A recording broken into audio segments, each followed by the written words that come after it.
Okay. Okay, here we go, guys. 4 o'clock presentation. So before we get started, I've got a couple of announcements. We're going to also have 2 polling questions during this presentation to give you the opportunity to provide feedback about what type of support information you would like to receive. So our speaker will give us a heads up when it's time for the poll. It'll pop right up on your screen, just like the last meeting.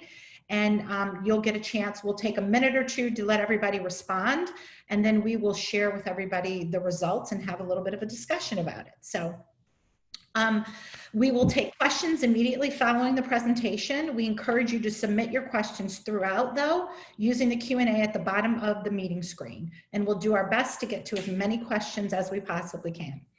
So today we are really excited to welcome Tobin Chettiath, Senior Medical Director, Metabolic North America at Ultragenyx Pharmaceuticals.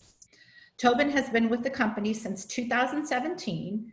He has also served as Director of Medical Science Liaisons, Metabolic North America at Ultragenyx. Prior to joining Ultragenyx, Tobin spent the last 14 years working on rare diseases in the plasma pharmaceutical industry, including with companies such as Bayer Biologicals, Actapharma, and Baxter Bioscience. Tobin received a bachelor's degree in biochemistry and cell biology from the University of California, San Diego, a doctor of pharmacy degree from the University of Illinois in Chicago, and a master's in business administration degree from the George Washington University. Please join me in welcoming Tobin. Well, thank you, Cairo. Really appreciate that introduction. Hello, everyone. Good afternoon, good evening. Again, my name is Tobin Chettiath, and I'm with Ultragenyx Pharmaceuticals. Been working with Ultragenyx for the last 3.5 years on various metabolic programs, including the LC-FAOD program. So today I'll be speaking to you about Ultragenyx's commitment, or ongoing commitment, to the LC-FAOD patient community. The patient community has always been and continues to be a very important forum for us at Ultragenyx. The insights and the feedback that we've heard from the patient community has helped shape where Ultragenyx is today with our LC-FAOD program. Through conversations with you, we consistently seek to understand the impact that LC-FAOD had on you and on your families and other patients and their families. We are committed to supporting the LC-FAOD community to further addressing the existing unmet needs. So less than a month ago, we received news from the FDA that they have approved triamcinolone, which is now known as Dojolvi, as the treatment for LC-FAOD for both adults and patients and children. This is exciting news for a lot of people, for a lot of patients and their families, our clinical trial patients and their families, all our metabolic experts, our physicians, our dietitians who are managing and treating patients, as well as all LC-FAOD researchers around the world. And of course, for most of us at Ultragenyx, many of us who have worked on this program since 2013. Next slide.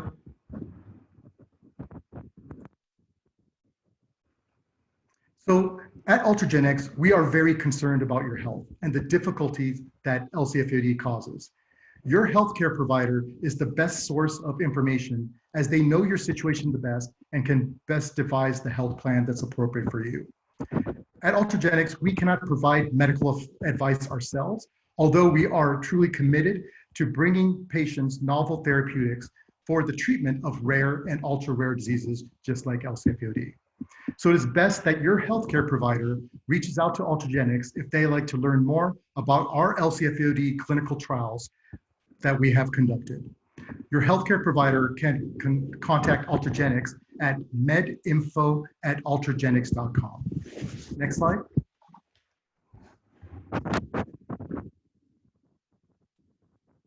So I have 5 goals today for my talk. I would like to introduce Ultragenyx and our ongoing commitment to the LC-FAOD community. We're not slowing down, and there's a lot more that we could do together. Also want to discuss our commitment to ensuring that patients obtain and maintain access to the first and only FDA-approved treatment for LC-FAOD. We also want to share what we've learned from the LC-FAOD patients, the families, and healthcare providers when it comes to LC-FAOD disease. And also want to explain how patients and caregivers are living with LC-FAOD are actively shaping the future of Ultragenyx research. We have 2 new research programs that we're about to start that I'd like to share with you. And also, as Kyra mentioned, we'll have some opportunity to have some polling questions at the end for us to further engage and understand how you would prioritize how we should focus our efforts when it comes to continued patient education tools, as well as future research for LCFAOD. Next slide.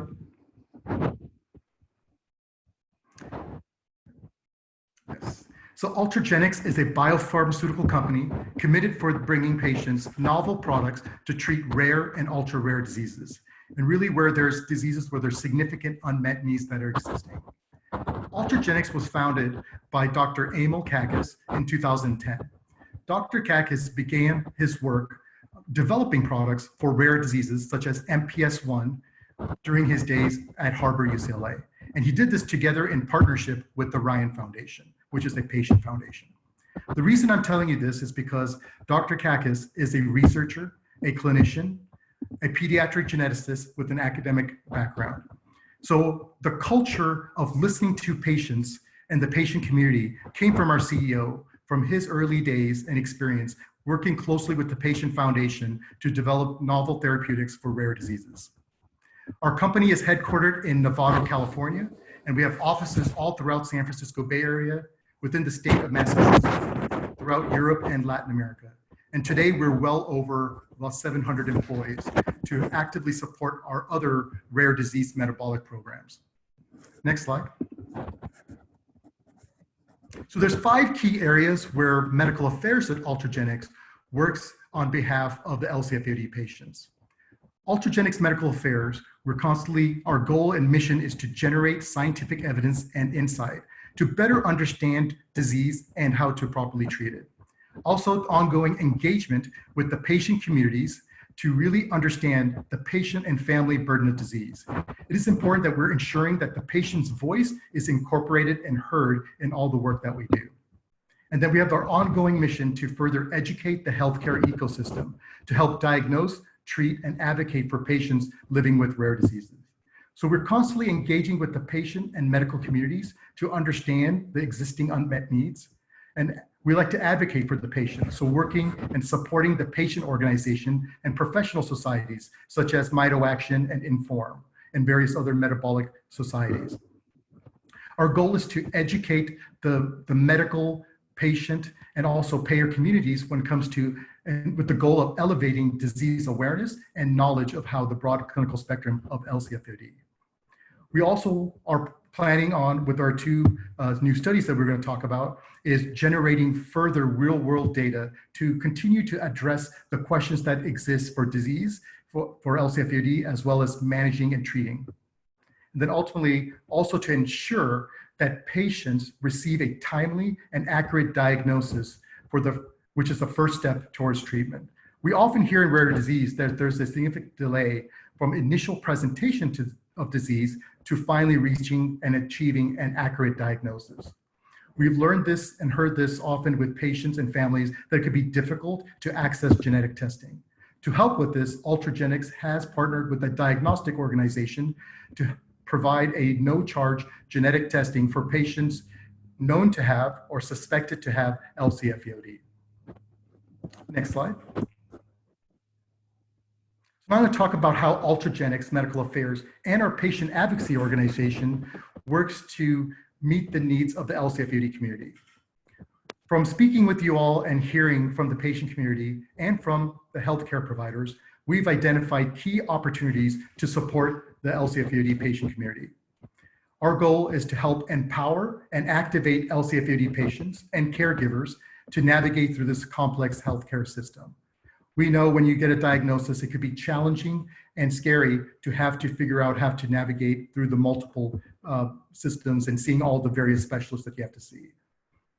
We also want to develop and disseminate information and education based on the feedback that we've heard from the LCFAOD community. Ultimately, we want to know what you feel that who we need to inform to fully impact disease management and overall raise the level of education and awareness for rare disease. We also work on establishing partnerships with patient advocacy organizations and healthcare providers to advocate on behalf of LCFAOD disease. It takes a village. We can't do this alone, and together we can achieve more. So in order to set ourselves up for success, we constantly ask us certain questions. What is the best ways to reach families and patients? How can we help connect patients and families with the right resources and tools? Are we identifying and solving the community's unmet needs and challenges? This is beyond what Ultragenyx wants or the healthcare providers or the payers, but what do the patients need? Hearing the patient's voice to really impact the work that we do. And are there opportunities to engage with professional societies to help educate and support other specialists that you might see to help treat the other aspects of your disease? Next slide, please. So here's a timeline of some key LCFAOD milestones at Ultragenyx. As I mentioned, Ultragenyx was founded in 2010. And then in 2013, Ultragenyx licensed exclusive worldwide rights to triheptanoin from the Baylor Research Institute, which is now known as Baylor Scott and Weiss Research Institutes. We thank Dr. Charles Rowe, who worked at Baylor Research Institute at the time, for all of his early metabolic insights, as well as his initial 13 years of research that he's done with triheptanoin. Dr. Charlie Rowe also found, despite all options, that there still is some significant unmet needs and evidence of that unmet need. In the second half of 2013, Ultragenyx initiated its clinical development program. We thank Dr. Jerry Vogley for opening up a study to continue research with triheptanoin and partnering with Ultragenyx to conduct clinical trials. Ultragenyx has a long-standing commitment for helping every patient who could benefit from our medicines and our investigational therapies to gain access. This urgency to treat is core to our company's mission. And so in 2013, Ultragenyx began to treat LCFAOD patients globally through our compassionate use program. So between 2013 and 2020, Ultragenyx has helped about approximately 100 LCFAOD patients worldwide through our Ultragenyx compassionate use program. So this urgency to treat exists today with a new FDA-approved medicine. Next slide. So together, we're making a significant advance for patients, and we're making a difference. So now we're going to go in to talk about what we learned from the patient community and what we learned that will help inform us to further our research and knowledge for when it comes to advancing our expectations for what we want to take LCFAOD management and disease to the next level. Next slide.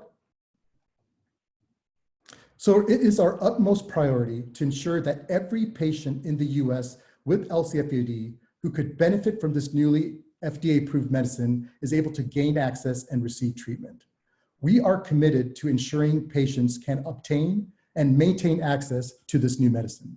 Our goal is that no patient goes without treatment in the US due to any financial reasons. We know that rare disease medicines can be expensive and that patients and families want to know and understand what Ultragenyx will do to ensure that they have access to this newly FDA-approved medicine. To help with this, we established UltraCare. The UltraCare program is a comprehensive one-on-one patient services program that will help patients who are prescribed the medicine by healthcare providers to access medicine and provide support to patients. Support such as disease state education, questions about insurance coverage or reimbursement, administration and adherence of the treatment, and much more. If you'd like more information about our UltraCare program, please visit the Ultragenyx virtual booth over the next 3 days. Next slide. So Ultragenyx is committed to continuing listening to and learning from the FAOD patient community. Our patient advocacy team aims to serve as a credible resource and expand our partnerships. They want to ensure that the patient's voice is heard and is reflected in every step of the drug development process, and also beyond approval to further understand what's going to be the most meaningful to patients in managing disease, and also incorporate the patient's perspective in our decision-making. Patient advocacy has been building trusted connection and hosting feedback forums, which are central for Ultragenyx to really understand how to best support patients and families. So in the last 5 years, patient advocacy has hosted various advisory boards where we seek information, feedback, and guidance to inform the work that we do. Patient advocacy has also organized the Ultragenyx LCFAOD Patient Leadership Council. This is a group of 8 members who are patients and/or caregivers, which we use as an advisory capacity to learn more about the disease and how it impacts patients and families, and also for us to share updates on the work that we're doing to get feedback, to make sure it's relevant and what's needed to fill the gaps that patients need today. So we regularly collaborate with and support various metabolic patient advocacy organizations and other rare disease advocacy stakeholders here. So advance to the next part, please. Thank you. So we have heard incredible information and amounts from this patient forum. And as a result, we have incorporated some of this learnings into the work that we do. So here are some bits of information that we've learned from all of you. The community would like more education at the time of diagnosis and throughout their journey. We've heard from patients, we've heard from healthcare providers that there's limited tools and resources about LCFAOD that's out there and available. A lot of it includes self-learning or searching for information online. We've also learned that the community has questions about the long-term health concerns that are related to LCFAOD. So LCFAOD is a highly heterogeneous disease, and what patients want to know what to expect and what their course of disease might look like. Caregivers and families need support, so they do their best to take care of their children and their loved ones. So it could be a complex disease to navigate and a healthcare system to manage through. And while managing patients at the same time. So there's a major emotional impact associated with having LCFAOD. We've also learned that families experience a burden due to the continuous need and anticipation and plan for snacks and meals. This burden translates to the fear of triggering a metabolic crisis, which also contributes to the emotional impact of living with the disease. We've learned that patients and families adjust to this new normal of exercising on good days to minimize the chances of going into a crisis. So like the baseline normal for LCFAOD patients is different because they've accommodated for the burden of disease as a normal part of life. Patients and families also want to meet with others and engage with others in the similar situation. So the need to bring families together so they share their experiences and connect with each other. Next slide, please. So as an example here, I'd like to share how the learnings of the LCFAOD community has helped us prioritize the educational needs. Feedback from patients and caregivers has helped guide our decision to develop a set of educational resources for the use both at the time of diagnosis and throughout the journey. So here's an example called the LCFAOD FAOD resource toolkit that has been developed by our patient advocacy organization. This resource is now available in a toolkit, both in print form and in online, and includes multiple tools, which includes resources that will help you build your support network. So learning, how to engage with various patient communities or patient support communities, trying to connect with other patients. Also tools on how to communicate with your healthcare providers. We know that you see multiple specialists to deal with all the different complications that comes with LCFAOD. Also information and the best way how to prepare your LCFAOD medical history. We know you're seeing these multiple specialists. There's a lot of paperwork, and how do you best manage everything to have this medical history in a chronological order.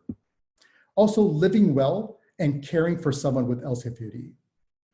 Dealing with LCFAOD could be unsettling and stressful at times. So you have to learn how to take care of yourself before you could take care of someone else. So sharing your rare journey. It's very important that you're able to share your experiences to inform and educate other patients living with LCFAOD. And then also being able to craft your story. So you could explain your journey, your patient journey with other future healthcare providers and also the medical community. All members or attendees of the International Metabolic Conference will receive a print copy of this toolkit. You could also attain this online by going to our disease education website, FAODinfocus.com. Next slide, please. Thank you. So Ultragenyx has also gained feedback from healthcare providers. As we've gone to patients, we've also looked to get insights on how to better serve patients. So we've received input and guidance from metabolic experts such as physicians and dietitians in regards to the need to educate other specialists, such as cardiologists, ER physicians, neurologists, and also the payers or the insurance companies. Next slide, or next please. So we've learned that there's a strong need for certain type of education to raise the level of understanding of LCFAOD disease, how it's diagnosed, patients who predate newborn screening, how the patients present into the metabolic clinics or to specialists, how disease is managed and treated, and also the overall disease burden that families experience. This includes having LCFAOD considered in the differential diagnosis for other conditions that may present in a similar fashion. Also, ways to enable access to genetic testing, because we've heard that it could be difficult to access testing to confirm your disease. Also, to further understand the true burden of disease and the impact of overall quality of life for LCFAOD patients. And then to always make sure that we appreciate the patients' and caregivers' perspectives and experiences when it comes to managing and coping with disease. Next. So as a result of this feedback, Ultragenyx has developed some new projects that we're going to be sharing with you. So there's ideas for new opportunities for continued research to advance the understanding of LCFAOD. And these two new projects I'll kind of share with you in a little bit. Also, as we developed resource tools, educational tools for patients and patients' families, we've also done the same for the metabolic community, the metabolic experts, and also other specialists in the goal of elevating disease awareness and recognition of among other HCPs. We also continue to incorporate the patient perspective in our internal strategy and the work that we do. So ultimately to ensure that patients can obtain and maintain access to treatment. Next slide. So here, looking ahead, I'm going to share with you Ultragenyx's aim to look into or study 5 key areas to help advance LCFAOD research. In addition to ensuring that patients have access to this new treatment, Ultragenyx wants to study these following areas. We want to study the frequency and duration of metabolic crises and hospitalizations. So further understanding what cardiomyopathy, the effect of hypoglycemia, and rhabdomyolysis. And also to really study key disease-specific features, such as the signs and symptoms of disease, and also the long-term complications associated with LCFAOD. And also there's a need, and there was a request to understand what is the natural history of LCFAOD and how it progresses, the normal disease course. We know that LCFAOD is very heterogeneous and patients may progress differently or have a different course and a different experience, a different journey. We also want to understand the disease impact on patients and families, such as school, work, mental and social, and that emotional well-being. We've heard from patients that it's often complex and confusing how to navigate through the healthcare system and which specialists to see and to manage the disease and manage your family at the same time. And also to study the impact of treatment on symptoms, disease course, and overall quality of life. So these are topics that we've heard from you, the LCFAOD patient community, what you told us to prioritize.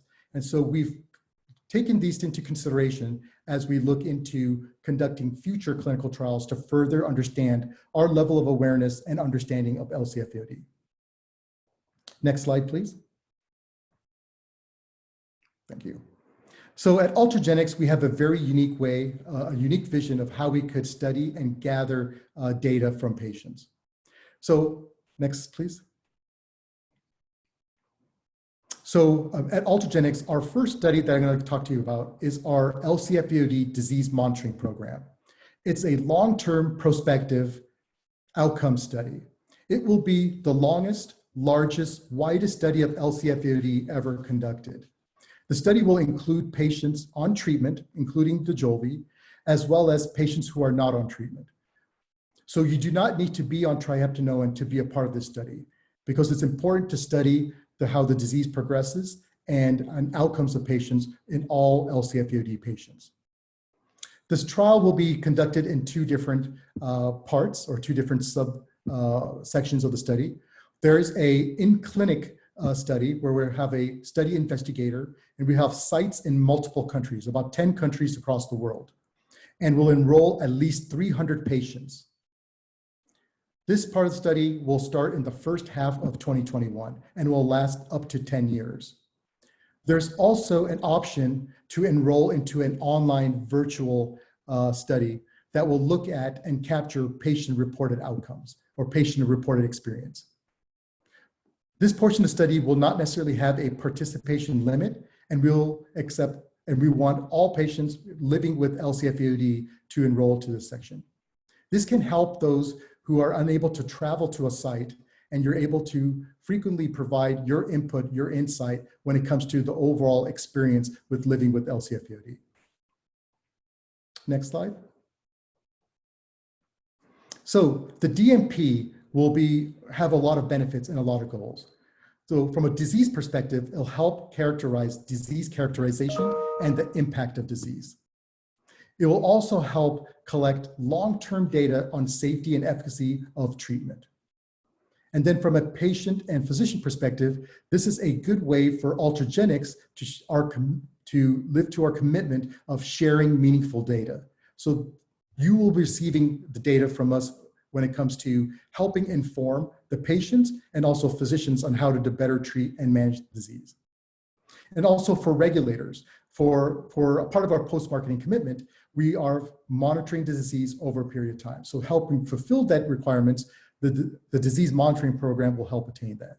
And then for payers to help generate additional data when it comes to understanding the overall burden of disease and the impact on healthcare resources and utilization. The DMP is not a typical registry. It is really a long-term prospective outcome study. Next slide, please. So there's several benefits of participating in a DMP. The LCFAOD DMP is a kind of study that will change the future of the disease state by raising awareness, insight, and overall knowledge. And then also how the disease will drive the future development of more therapies. And that's why it's a part of our mission to ongoing to share with other LCFAOD researchers the data that we have here, and also with other metabolic experts and patients, because this will help inform and guide future research. So it's important for us to make sure that we design a program and took the input from the patients, from healthcare providers when building a disease monitoring program that really will impact the LCFAOD community. Next. So as I mentioned, there's a lot of that benefit and value for participating in a DMP. For rare disease patients, it will contribute to the overall understanding of disease. And also, patients will be able to benchmark their disease course relative to other patients who are participating in the study. Also, there's an opportunity to understand the benefit of treatment and the value of adherence and compliance to therapy. For patient advocacy groups, the DMP will contribute to the overall knowledge about a disease and will help connect patients when it comes to accessing care, and also will increase the overall profile of disease. Next. For healthcare providers, so most healthcare providers across the country may have, because of LCFAODs being a rare disorder, that often they have a few patients. But now with the DMP, which is looking to enroll at least 300 patients, healthcare providers will be able to see data on a broader rare disease population.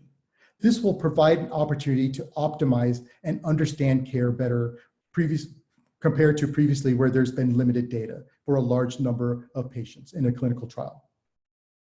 For the reimbursement authorities, the payers, the insurance companies, this will provide additional real-world evidence to support the long-term outcomes of disease and the impact of treatment. And then I mentioned earlier, this data will be shared to those who want to continue ongoing research for LCFAOD and possibly come up with future therapies to help treat LCFAOD. Next slide. So in addition to the disease monitoring program, Ultragenyx is also partnering with a digital health agency or a technology service provider named Picnic Health to really conduct a observational study, which we're calling the LCFAOD Odyssey study. And this study the goal is to really quantify and measure the burden of LCFAOD and understand how patients are interacting and utilizing the healthcare system. So the LCFAOD patient community has taught us that patients and families are continuing to have challenges navigating through the healthcare system, and as a result of having a chronic rare disease and having to see multiple specialists to help manage the complications associated with LCFAOD. So to address this need, Ultragenyx is supporting this study to help quantify the impact of the burden of disease, to really understand from a patient's real-world perspective the diagnosis and management and treatment experiences within the US. So how will we go about doing this? Next slide. Thank you. So the LCFAOD Odyssey study will comprehensively collect and analyze de-identified medical records of LCFAOD patients living in the US. It will capture at least 7 years of retrospective, comprehensive medical, de-identified medical data, as well as at least 1 year prospectively data. And how will this information be collected? So Picnic Health will collect information from all visits across all providers, which means all the specialists that a LCFAOD patient will see, from primary care, inpatient, outpatient, all the ER visits, as well as collect all records for each one of these visits. So all procedure reports, imaging, pathology reports, lab tests, and even the office visit notes. And in addition, Picnic Health will be conducting short surveys, one at baseline at the beginning of the study, as well as quarterly after that, really to capture patient-reported outcomes assessments. So the approach of how patient volunteers will be able to, how they're going to be involved in the study. So the patients who decide to participate will authorize Picnic Health to collect and gather their medical records. And this will start from signing a IRB-approved research consent form, and then entering all the information as far back as you can remember, all the providers, all the institutions that have been visited in association with LCFAOD for the past 7 years or beyond should be provided. And then from there, Picnic Health will be able to collect medical records. And Picnic Health will be collecting these medical records free of charge and putting it together in a chronological timeline. So it helps keep your medical history in order and in one location. It's a way of organizing the data that you have, your information, all your paperwork, all your history in one space. So one location to go to find your medical history. Next slide. Okay. So the LCFAOD Odyssey study will help patients track and understand their medical journey. It will help each participant receive a timeline of their collected medical records, as well as all the information will be in this one location. So here's a snapshot of the website or portal that Picnic Health uses, and shares an example of how there's a location where you can access all your medical records in one location. You could also sort the information from your medical history depending on the filter that you use, whether by date, visit type, facility, or the doctor or physician or metabolic expert that you see. And also you'll be able to track your lab values longitudinally over time. You also have the opportunity to share your medical records with your family and or your physicians. And then you will have one location that if you have questions again about your medical journey, one location to go to find that information. And if you need to download the original sources, that will all be here. Next slide. So once you, so the process, so we just showed a snapshot of what the site preview will look like. So now here's a a look at the timeline of what it takes to participate in the LCFUD Odyssey study. So participants would have to create an account and get in and opening up account with Picnic Health.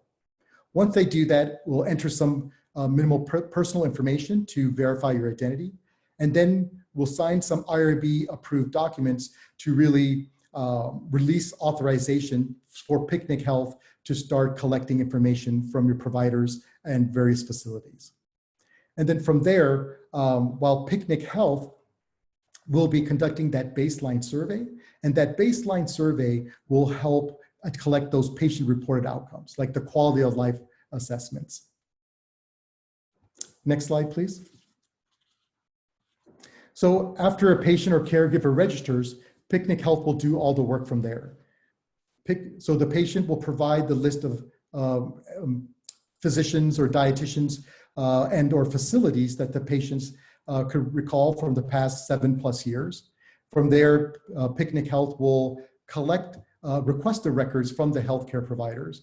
And then, and they have success at collecting records in all different formats, from electronic medical records, paper records, e-fax, and as well as data or information that's stored in CDs.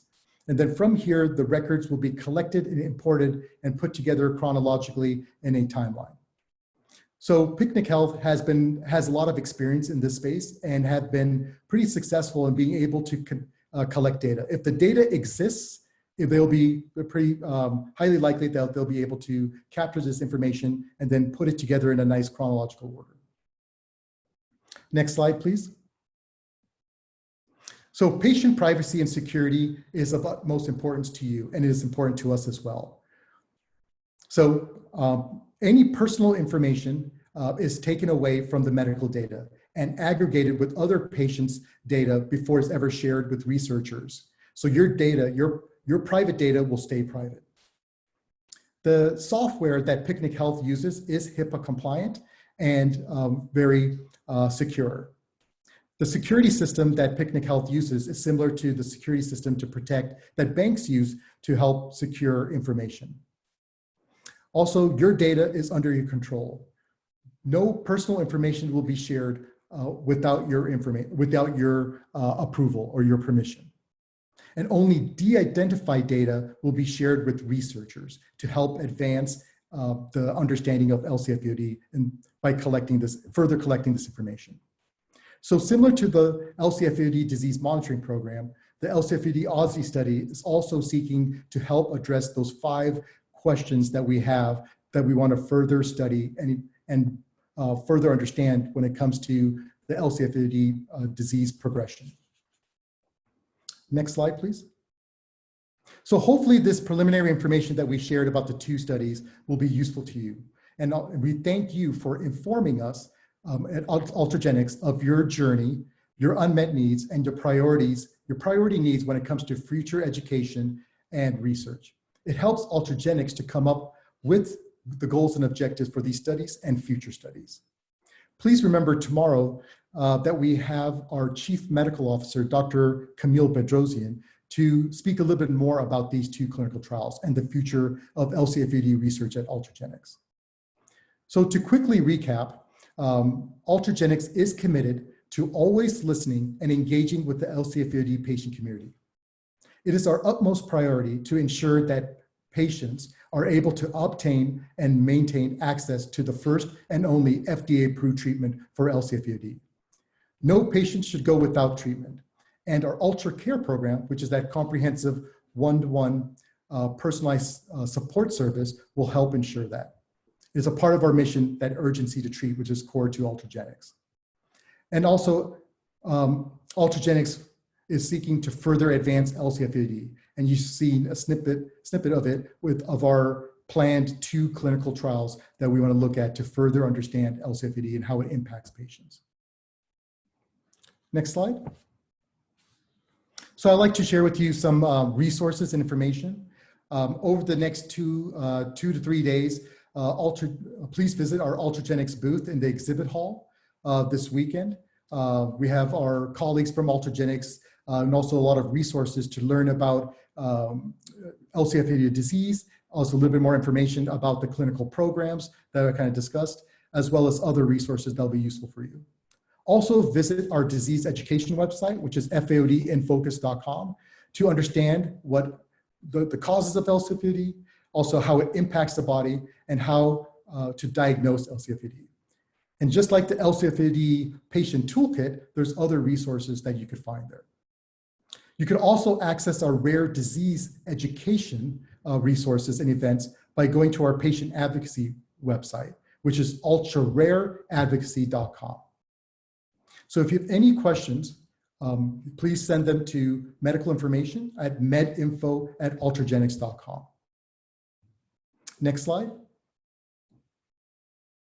Okay, so now we have an opportunity to hear from you today. And it's also an opportunity to help learn from you in real time.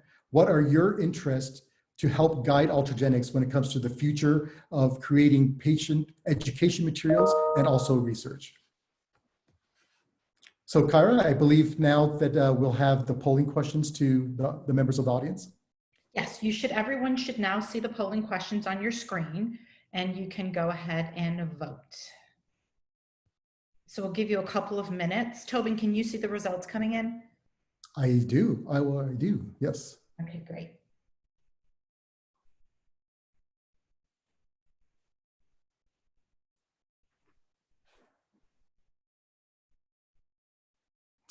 And Kyra, will this be one question at a time, or are they both posted? We'll do one question at a time. Great, thank you. So as soon as we get all the votes in, then we'll end this question, and then we'll share the results. And then we'll go into the next question. Very nice. We've got about half of the attendees have voted at this point. I see that, yes.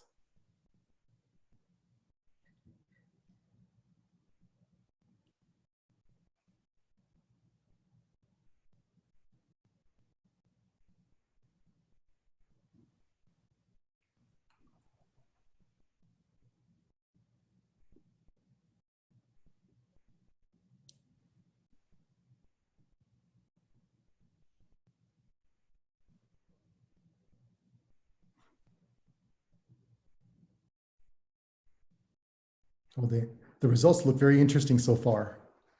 Yeah, so I would say if anybody else is still trying to vote, can you raise your hand, and we'll know that you still need a little bit more time to vote. Otherwise, we can go ahead and move on to the next question.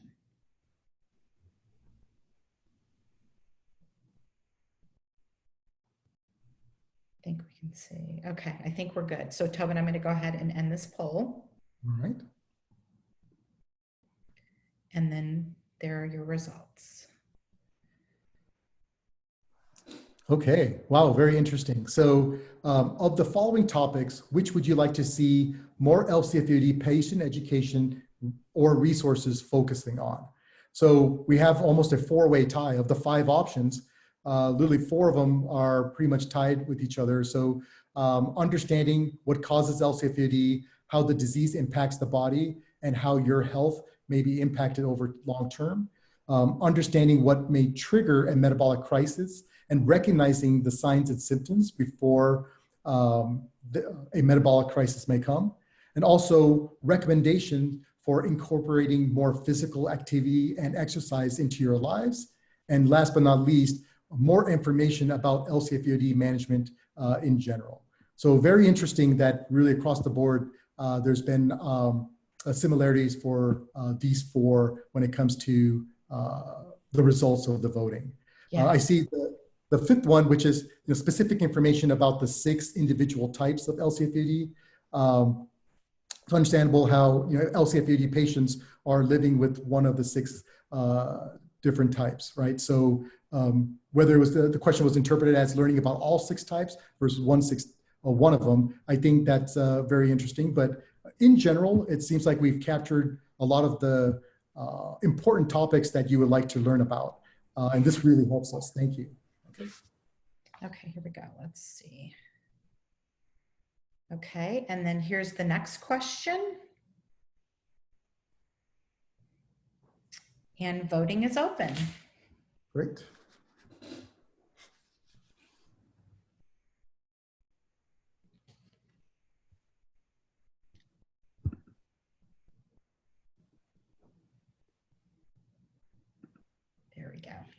There we go. Yep.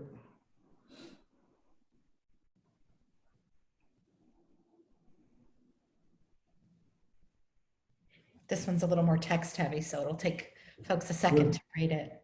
No worries.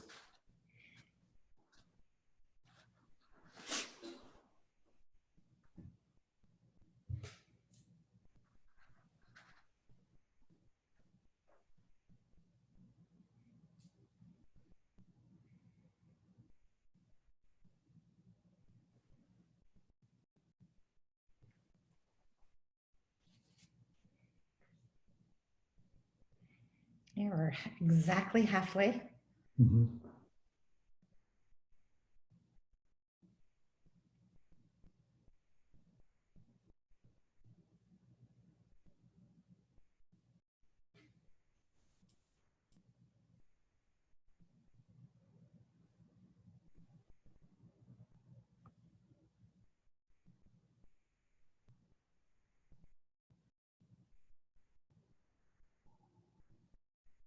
Okay, if anyone needs more time, can you raise your hand and let us know?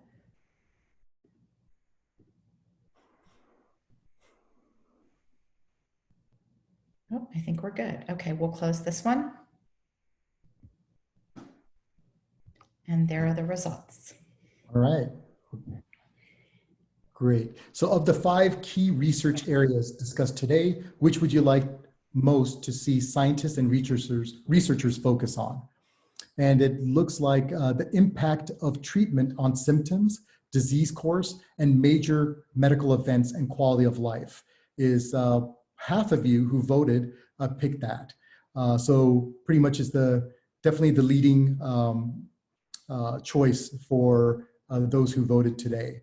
Then second, in close tie to a third, pretty much the natural history of how LCFAOD progresses and how the disease may change over time, so the disease course, as well as learning a little bit more about the frequency and duration of major metabolic crises as well to further understand that. So this is great. No, thank you so much. I think this really is helpful for us as it gives us another data point.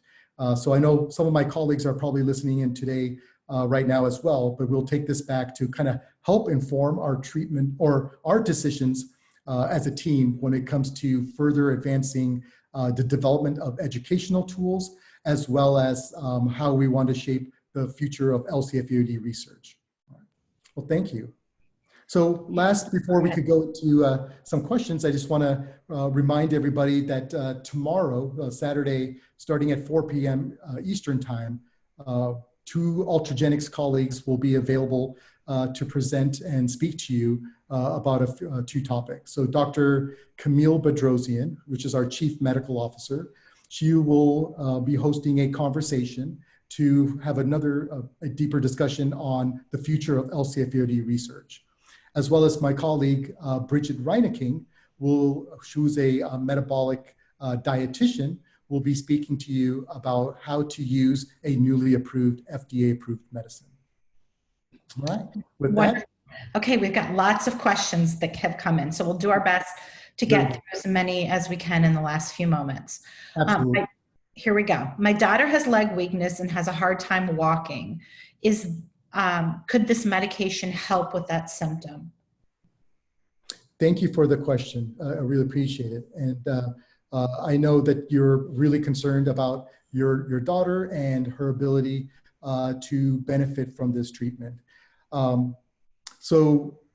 member of Ultragenyx, I can't really provide medical advice, but this is a question that you need to have a discussion with your physician, as your physician knows or metabolic expert knows your situation the best and can put a best treatment plan together and evaluate if trieptinoin or Dojolvi could help your daughter. So I would advise that to contact your physician. If your physician has any questions about trieptinoin, they could always contact us. We could talk to them and help answer questions and also help provide results of our clinical trials that we conducted at Ultragenyx. And they could reach us at medinfo@ultragenyx.com. Perfect. Okay, next question is, do you have to have a genetic evidence of an LCFAOD to be part of the disease monitoring program? Yeah, so a part of even getting an approval for our treatment, in discussions, with the ongoing discussions with the FDA, it was decided between the FDA and Ultragenyx that triamcinolone or Dojolvi will be appropriate for patients who have a molecular confirmation of disease. And so a genetic test will provide that molecular confirmation of LCFAOD. But we understand, and I discussed earlier, how it's often difficult to attain or get access to genetic testing. So to help with that, Ultragenyx, in partnership with a diagnostic company, has developed and is providing a no-charge genetic testing for patients who have known to have and or suspected to have LCFAOD. This also includes patients who don't have necessarily a genetic confirmation within their medical records. So yes, a genetic confirmation will most likely be required to start treatment and also to participate into the DMP. For the Picnic Health study, how long do you anticipate the study might last? And when it's over, will participants be able to continue to use the app to access medical information? Yes, thank you for that question. And yes, the answer is yes. So the study will retrieve data or information retrospectively and prospectively. So it will attempt to collect information from at least 7 years retrospectively from all the medical providers and or facilities that you provide Picnic Health, and we'll try to organize all that stuff. And we've been relatively successful. If the information exists, if the reports exist, they'll be able to most likely collect it. And also prospectively, at least 1 year. And there's opportunity that it may go beyond 1 year. And so for this specific program, you will have access to all your medical records, and it will not stop at 1 year prospectively. You will continuously have access and as this resource available for you moving forward. Yep. Okay, great. So there's a couple questions about the DMP study. I'm going to try to combine them into one question. Sure. Will there be sites and studies being held in Europe? And do you anticipate multiple sites in the US? Yes. Thank you for that question. A very good question. So as I mentioned, the DMP is slated to initiate and start the first half of 2021. And we want to set up sites in we're targeting around 10 different countries and possibly up to 25 sites or more worldwide. We haven't gone through the site selection process yet. That is probably stuff that we'll start thinking about over the next several months. But in the US or in North America, our idea is to have over 10 sites that is geographically spread across the US. And then within certain countries in Europe and Latin America. So it will be truly a global study. Perfect. So, and one last question, and this will be a fun question to go out on.